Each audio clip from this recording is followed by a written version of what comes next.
जय श्री कृष्ण दोस्तों, स्वागत है आप सभी का हमारे YouTube चैनल गीता दर्शन पर। यदि आप हमारे चैनल पर नए हैं तो इस चैनल को जरूर सब्सक्राइब कर लें और इसके बेल आइकन को प्रेस कर लें ताकि इस चैनल पर आने वाली अति उत्तम और रहस्यमय ज्ञान आप सभी से छूट न पाए। कुछ वर्षों पहले की बात है जब मैं YouTube पर एक वीडियो देखा था। उस वीडियो के माध्यम से ये समझाया गया था कि आत्मा जैसी चीज एग्जिस्ट नहीं करती। उदाहरण के साथ समझाया गया था और वो उदाहरण ये था कि कुछ वर्षों पहले, कुछ दशकों पहले मृत व्यक्ति पे हार्ट ट्रांसप्लांट किया गया था और हार्ट ट्रांसप्लांट करने के बाद वो व्यक्ति जीवित हो उठा। अब जीवित हो उठा इस मुद्दे को लेके उस व्यक्ति द्वारा ये तर्क दिया जा रहा था कि जब आत्मा जैसी चीज होती है, हृदय में होती है, तो वो व्यक्ति अब मृत हो चुका था, फिर कैसे दूसरे हार्ट को उसके अंदर प्रत्यारोपित कर देने से वो जीवित हो उठा? क्या उसके अंदर दूसरी आत्मा आ गई? तो इससे वो सिद्ध करने का प्रयास किया कि आत्मा जैसी चीज नहीं होती।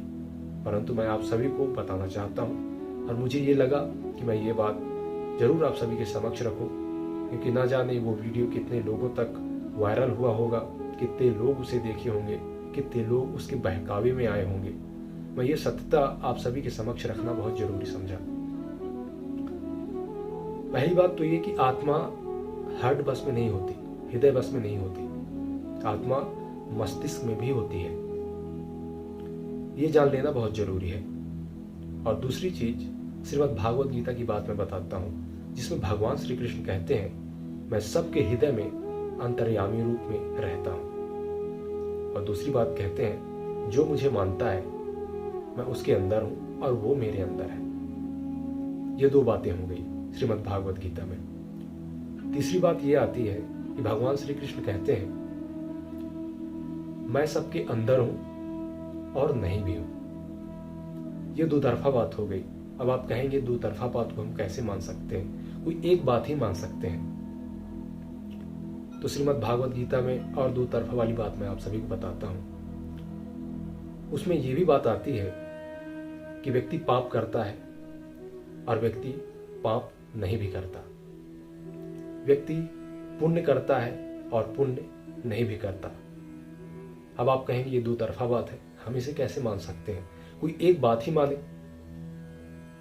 तो यदि आप समझने का प्रयास करेंगे, आप अपना हृदय खोल देंगे, भगवान के शरणों में समर्पित हो जाएंगे, भक्ति भजन प्रारंभ करेंगे, गीता का निरंतर अध्ययन शुरू करेंगे, तो जरूर भगवान आपकी बुद्धि में यह ज्ञान प्रकट कर देंगे।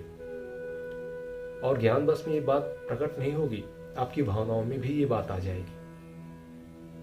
तो दोस्तों, आत्मा सबके अंदर होती है। आत्मा के बिना कुछ नहीं हो सकता।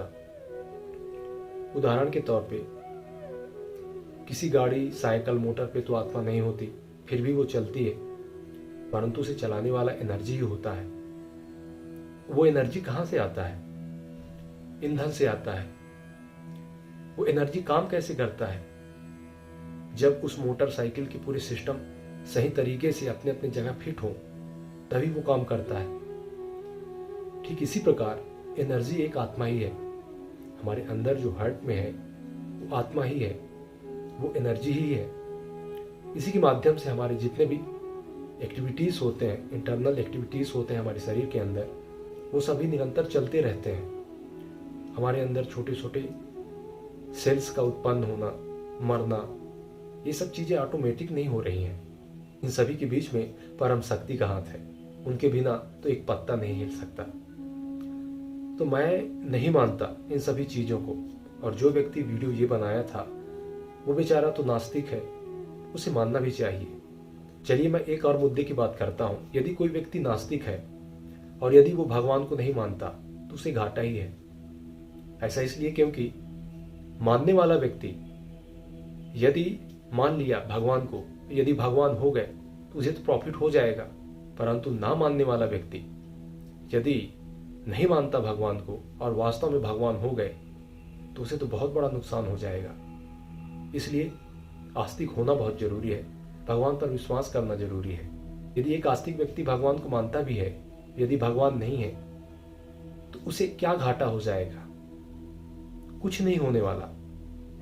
वो वही काम करेगा अपने जीवन में जो करते आ रहा है। बस मानने की बात है कि वो भगवान को मान गया, भगवान को जान गया, और ना मानने वाला व्यक्ति को नुकसान ही नुकसान है। यदि यह जानकारी आप सभी को अच्छी लगी हो तो जरूर हमारी वीडियो को लाइक करें, अपने दोस्तों में शेयर करें, ताकि इस जानकारी से वो भी परिचित हो सकें। आज के लिए बस इतना ही। आप सभी का दिन शुभ हो, मंगलमय हो, इसी प्रार्थना के साथ जय श्री कृष्ण, नमस्कार।